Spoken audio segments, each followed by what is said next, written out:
O ye beloved of God, know ye verily that the happiness of mankind lieth in the unity and the harmony of the human race, and that spiritual and material developments are conditioned upon love and amity among all men. Consider ye the living creatures, namely those which move upon the earth and those which fly, those which graze and those which devour. Among the beasts of prey each kind liveth apart from other species of its genus, observing complete antagonism and hostility, and whenever they meet, they immediately fight and draw blood, gnashing their teeth and baring their claws. This is the way in which ferocious beasts and bloodthirsty wolves behave, carnivorous animals that live by themselves and fight for their lives. But the docile, good-natured, and gentle animals, whether they belong to the flying or grazing species, associate with one another in complete affinity, united in their flocks, and living their lives with enjoyment, happiness, and contentment. Such are the birds that are satisfied with and grateful for a few grains. They live in complete gladness and break into rich and melodious song while soaring over meadows, plains, hills, and mountains. Similarly, those animals which graze, like the sheep, the antelope, and the gazelle, consort in the greatest amity, intimacy, and unity, while living in their plains and prairies in a condition of complete contentment. But dogs, wolves, tigers, hyenas, and those other beasts of prey are alienated from each other as they hunt and roam alone. The creatures of the fields and birds of the air do not even shun or molest one another when they come upon their mutual grazing and resting grounds, but accept each other with friendliness, unlike the devouring beasts who immediately tear each other apart when one intrudes upon the other's cave or lair.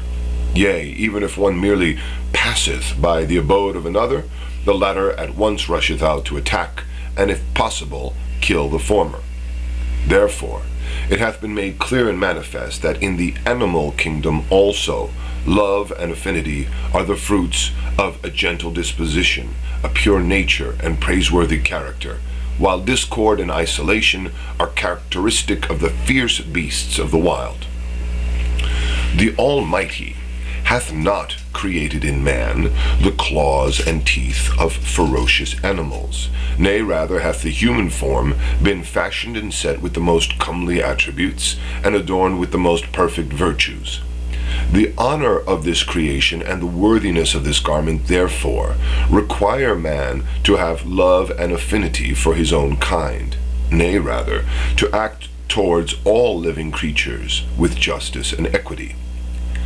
Similarly, consider how the cause of the welfare, happiness, joy, and comfort of humankind are amity and union, whereas dissension and discord are most conducive to hardship, humiliation, agitation, and failure.